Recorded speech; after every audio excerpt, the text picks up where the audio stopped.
Attention divas, we have a big announcement. That's right, we're heading to CrimeCon London 2026 and you are invited. Clear your calendars for the 3rd and 4th of October 2026 because the ultimate true crime event is back. We can't wait to join an incredible lineup of true crime creators, investigators, authors, and fellow podcasters. Whether you're deeply immersed into the world of true crime or just dipping your toe in, this is your chance to be part of something truly special where the victims are at the forefront. We would love to meet you. Head to crimecon.co.uk to secure your tickets and don't forget to use our offer code QUEENS for 10% off. And if you're a Patreon member, keep your eyes peeled there for an even bigger discount. Get ready for CrimeCon London 2026, partnered by the True Crime Channel, your trusted home for real stories, real experts, and real investigations. And we'll look forward to seeing you there.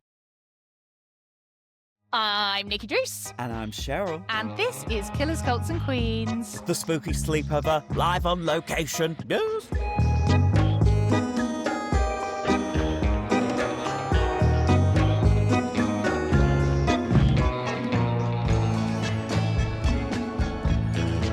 Welcome to Killers, Cults and Queens. It's time for the Spooky Sleepover. Yes, indeed. It's our weekly chat show where we catch up on this week's antics and discuss our rabbit holes of the week. But first, Nikki, how are you, my diva? Is it New Year cheer still 1 week on, or has the fear creeped in? I'm doing all right, actually, because you know what's coming up this week. Veganuary? No, but I am doing vegetarian January, so I can't give up cheese. I can't do it. The January. Oh, that sounds horrible. Oh, I need my eggs and my cheese. So those two things are not leaving me, I'm afraid. But yes, I am trying to eat less meat in January and maybe for the rest of the year. And I've never really been a big meat eater. That sounds also dodgy as well. Well, it's not like you're Henry VIII with a turkey leg walking around Disneyland. No, but I have decided to actually just bite the bullet and just try vegetarian January. So that's what we're doing. And we've succeeded, apart from the other night when I slipped up and I did have a Gregory's sausage roll. Not Gregory's. I forgot. What, you forgot what you set out to do at the start of the year? I did entirely forget. I went in there because I was going to see, and this leads me into what I'm excited for this week. Okay. I went to go and see 28 Days Later at the Hammersmith Apollo, and it was orchestrated, and they had a live orchestra, and they were playing along to the film, and it was absolutely fantastic. And the guy who wrote the music for the film, John Murphy, came out at the end and played the guitar solo from the main theme, and I was like, oh my god, this is amazing. But before that, I forgot because I was so excited to go and see this thing.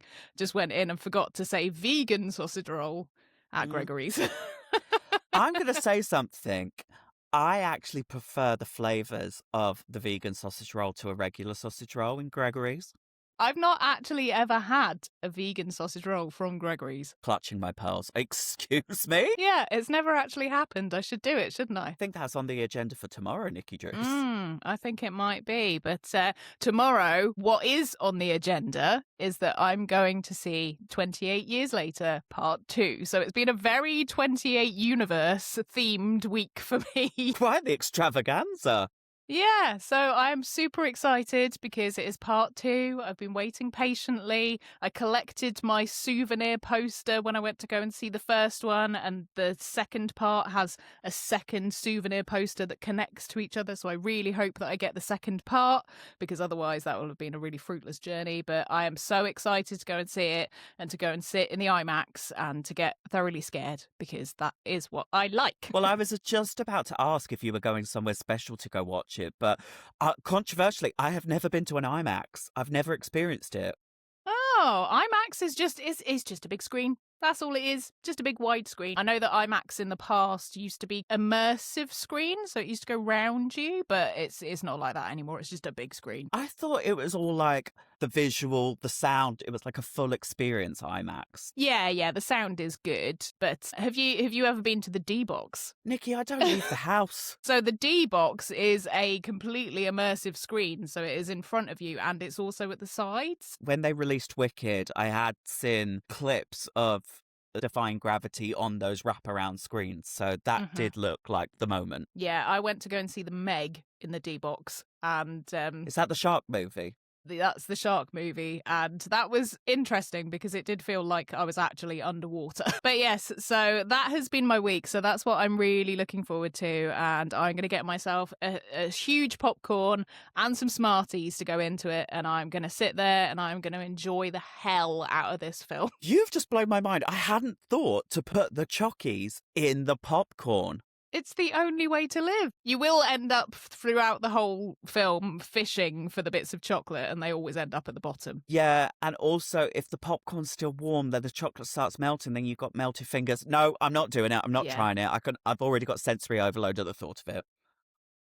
But how about you? Because you are live on location. You now have left the comforts of your home and you've gone all the way to Up north. the north. I know. I've had to bring my big coat because fuck me, it's cold here. But yes, I have kickstarted rehearsals for the Adult Panto tour. We are rehearsing. Me and Isis Couture are sharing an apartment. She's just on the other side of that wall. Hello, Isis.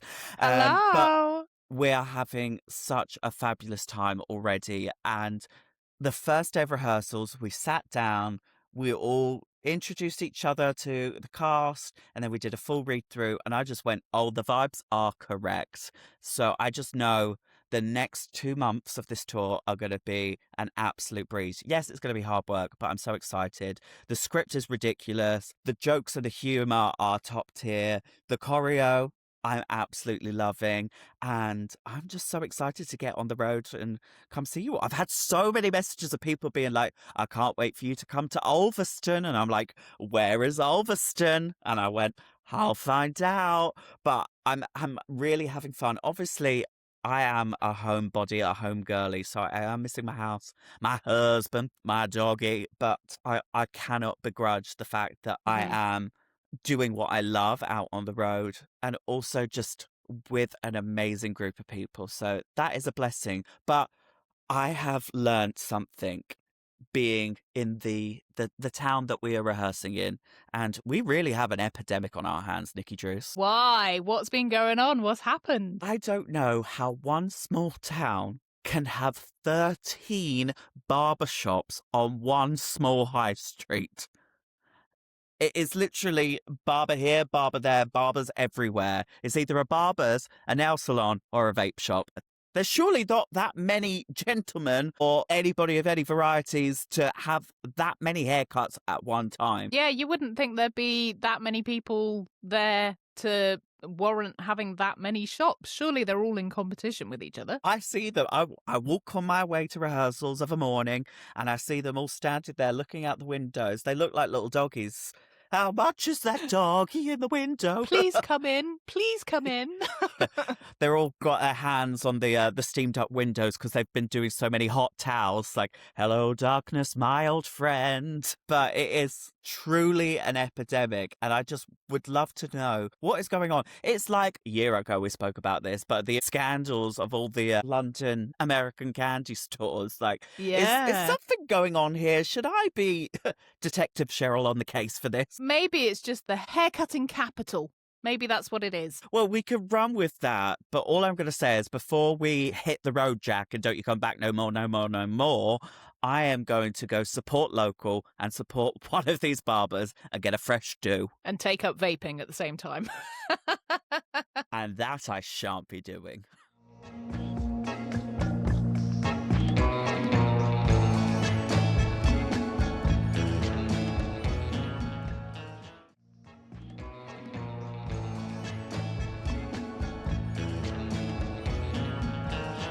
Right then, so it's time for our rabbit holes of the week. So I believe that you have some local knowledge for us live on location, and you have been doing your research. So do please share away. I am very, very excited. Okay. So I arrived to the town in which we're staying in to do these rehearsals on Sunday. And for the last few days, this rabbit hole has been consuming my life because I am staying in the town where British submarines are built. Yes, actual real life, not so yellow submarines. Actual proper giant submarines, like the actual full size ones. Fuck off big. Well, I'll take a picture tomorrow on my walk in. The size of this factory, that's what sparked this all. Because I was like, curiosity killed the cat because I was like, what's going on in that big old building? It's bloody submarines. That's not what I would have expected. Like, maybe, I don't know, a textile factory or coffee, something like that, but not submarines. That's pretty crazy. And when I tell you, I have been lost in every and any form of detail to learn about submarines. So let's start with how submarines are built because it is actually quite fabulous because submarines are not actually made in one piece. That would be far too straightforward for this. Instead, they are built in giant cylindrical slices, and each slice of these submarines is built with everything inside of it. We're talking the beds, the piping, the wires, even the toilets. It's like decorating your house before the bricks and mortars are built around it. It is mind blowing. I wouldn't have thought that you would do it that way. I would have thought that you would have brought everything afterwards, but I guess it makes sense if you're having to put something so enormous together to do it in little sections. But I would worry about, because, we've covered Ocean Gate before. We know about structural integrity when it comes to submarines. So I would really worry that building it in sections would affect that. Well, these craftspeople have to be meticulous and perfect because when they're welding all of these sections of the submarines together, they have to do it within a millimeter precision because obviously when these submarines dive, the ocean doesn't, take to it kindly and gently and go, oh, how you doing, Diva? You're all right. The water presses on these submarines hard, like crushing a fucking can. And the deeper you go into the water, the heavier the water gets. So the pressure outside is just tremendous. So that's why when they're testing these submarines, it is intense. Every weld, every U-bend is x-rayed, ultrasounded, inspected within a millimeter because it's got to be flawless because underwater, the smallest problem becomes a very dramatic problem. I could not do this job.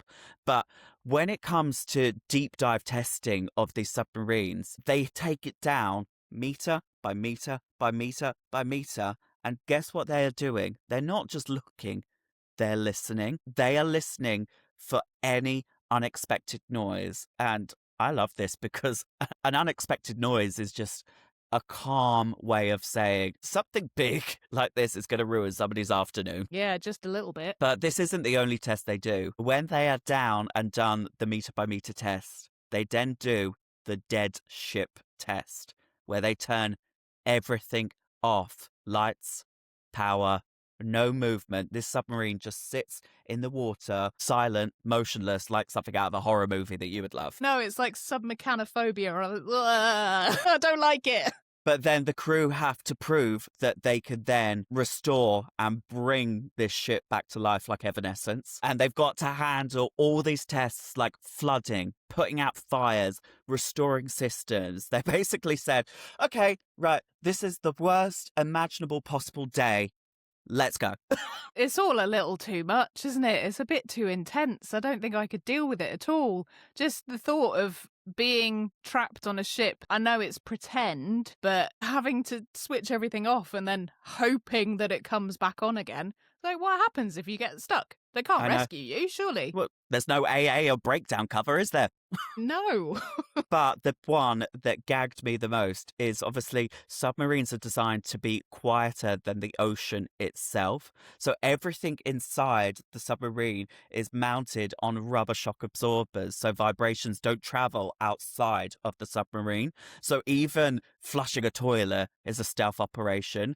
And you know what is louder than a submarine? Do tell. Little tiny shrimps in the ocean are louder than a 97-meter long submarine. You have blown my mind.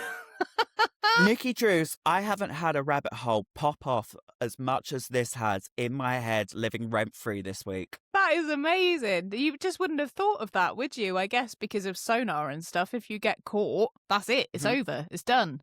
Yeah. So, yeah, that fully makes sense. But a fact that a shrimp is louder than a submarine, that's my new fact. I'm going to steal that from you, I'm afraid. Just to put into perspective how big these are in size comparisons, we're talking one of these submarines is about the length of a football pitch, longer than Big Ben is tall, and roughly about 10 London double-decker buses end to end. And quieter than a shrimp.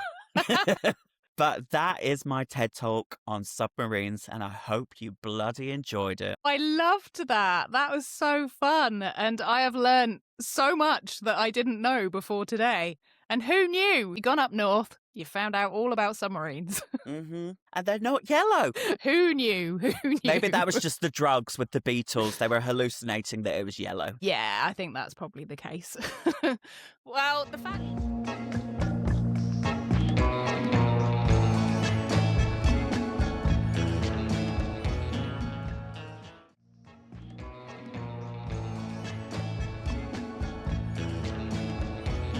Well, the fact that you've talked about something very large that lives in the sea, I'm saying it lives in the sea. My rabbit hole this week is also about something very large that lives in the sea that has decided to make his way onto land. Is it SpongeBob SquarePants? It's not SpongeBob SquarePants. We're talking much bigger than SpongeBob SquarePants.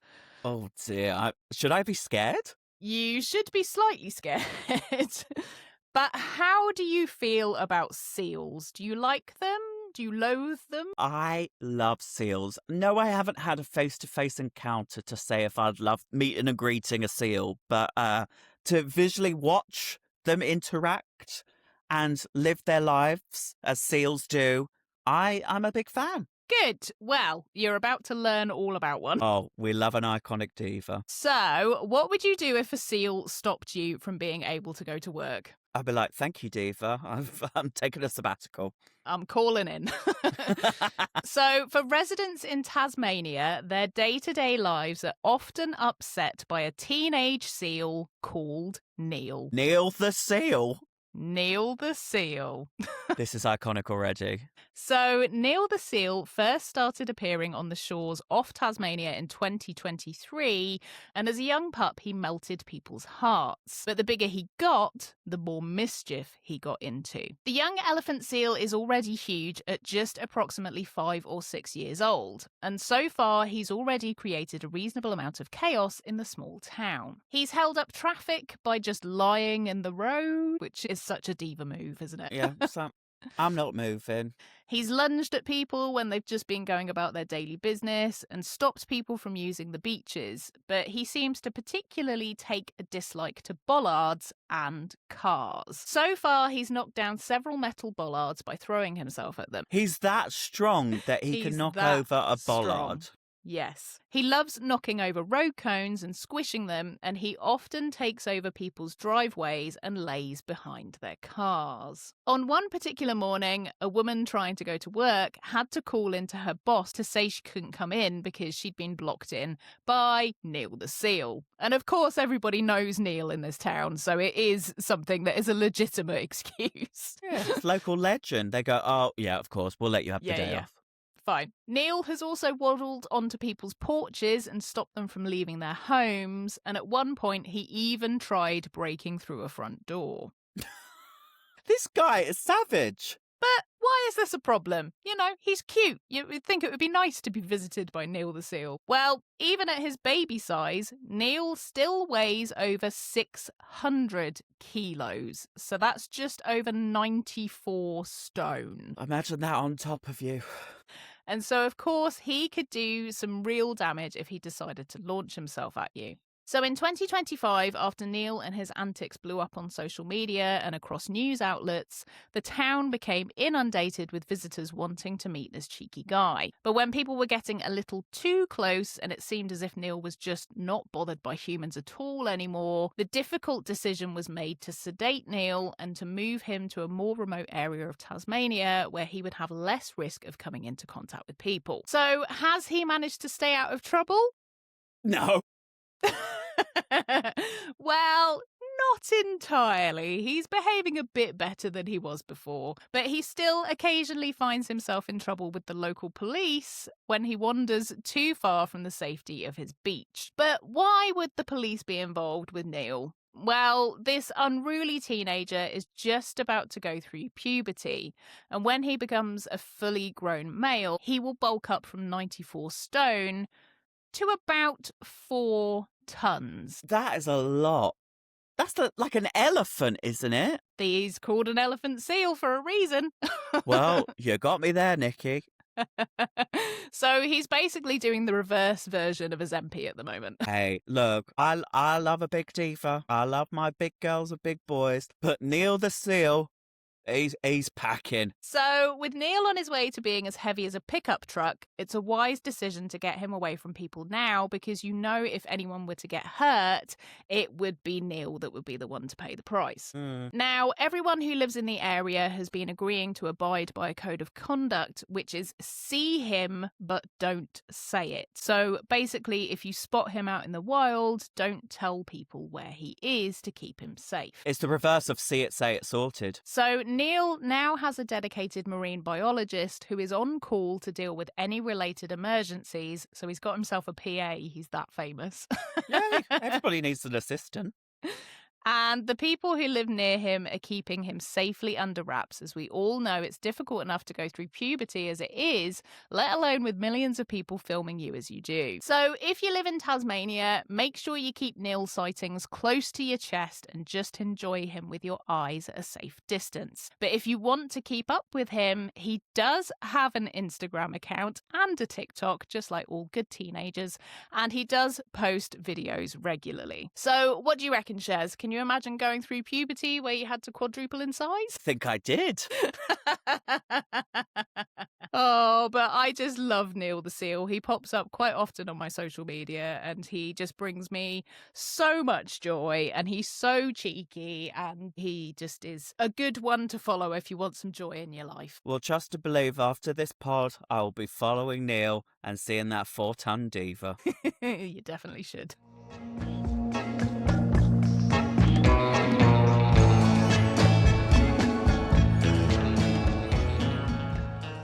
Well, that's all for now, divas. Remember, you can get in touch on Instagram at Killers Cults Queens, and come and see us over on YouTube at Killers Cults Queens, where we're now publishing our episodes in video format every week, and you can now watch our episodes on Spotify too. And if you want to get our episodes ad-free and a day early, then make sure you join us over on Patreon at patreon.com/Killers Cults Queens. And if you've got a bit more to say, or you want to suggest a topic for a future episode, then please email us at killerscultsqueens@gmail.com. And don't forget to join the conversation in our Spotify and YouTube comments too. We really do read every single one. And wherever you are, why don't you give us a 5-star review and a thumbs up? It really makes a difference, and we'd love you for it. See you next time, and don't be a killer or join a cult. Just be Neil the Seal. Goodbye. Goodbye. Wow, wow, wow.